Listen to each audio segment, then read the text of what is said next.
Hello അസ്സലാമു അലൈക്കും. ഇന്ന് നമുക്ക് ഞണ്ട് കറി തയ്യാറാക്കാം കേട്ടോ.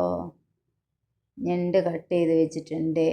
ഒരു വല്യുള്ളിയും ഒരു 5-6 ചെറിയ ഉള്ളിയും ഇഞ്ചി വെളുത്തുള്ളിയും തക്കാളി അടിച്ച് വെച്ചിട്ടുണ്ട്. പച്ചമാങ്ങയും കട്ട് ചെയ്ത് വെച്ചു.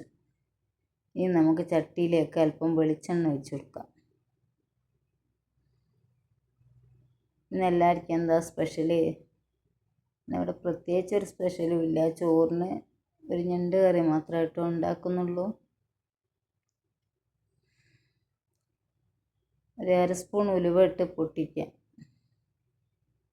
അതിലേക്ക് കട്ട് ചെയ്ത് വെച്ച ഉള്ളി ഇടുക.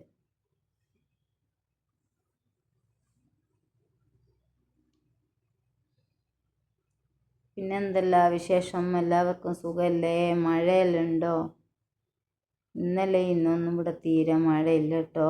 നല്ല ചൂടാണ്. ഉള്ളി ഒന്ന് വാടി വരുമ്പോൾ അതിലേക്ക് 1 സ്പൂൺ മഞ്ഞൾപ്പൊടി, 3 സ്പൂൺ മല്ലിപ്പൊടി,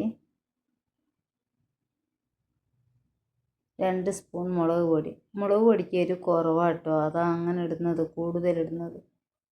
എല്ലാം നല്ലപോലെ വഴറ്റി കൊടുക്കുക. വെളിച്ചെണ്ണയൊക്കെ ഇടുന്നൊന്ന് മൂത്ത് വരണം. അതിലേക്ക് ഒരു വെളുത്തുള്ളിയും ഒരു മുഴുവൻ വെളുത്തുള്ളിയും ഇഞ്ചിയും 2 തക്കാളിയാണ് കേട്ടോ അടിച്ചു വെച്ചത്. നല്ലൊരു ടേസ്റ്റ് ഉണ്ടാവും. അതിലേക്ക് മാങ്ങ കട്ട് ചെയ്തത് ഇട്ട്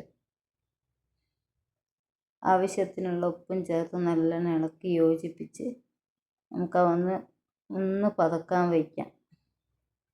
അതൊന്ന് വെന്ത് കുറുകി വരുമ്പോൾ അതിലേക്ക് ഞണ്ടിട്ട്. എൻ്റെ ചാനൽ ഇഷ്ടപ്പെടുകയാണെങ്കിൽ എല്ലാവരും സബ്സ്ക്രൈബ് ചെയ്യണം. ഉപകാരപ്പെടുകയാണെങ്കിൽ ഷെയർ ചെയ്ത് കൊടുക്കണം. മറക്കരുതേ, എന്നെല്ലാവരും സപ്പോർട്ട് ചെയ്യണേ. ഞണ്ടും മാങ്ങയെല്ലാം ഒന്ന് വെന്ത് വരുമ്പോൾ അതെല്ലാം അരച്ച് വെച്ച തേങ്ങ നമുക്ക് ഒഴിച്ച് കൊടുക്കാം. ആ തേങ്ങ മാത്രം കേട്ടോ, വേറെ ഒന്നും ഞാൻ അതിൽ ചേർത്തിട്ടില്ല.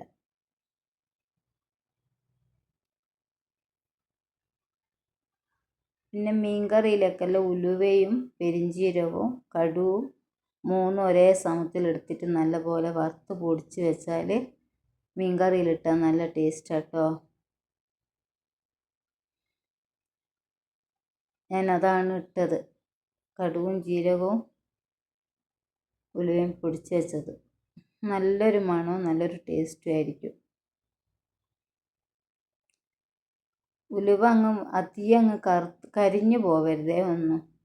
അല്പം വെളിച്ചെണ്ണ ഒഴിച്ച് കൊടുക്കുക. പച്ച വെളിച്ചെണ്ണ ഒഴിച്ചത്.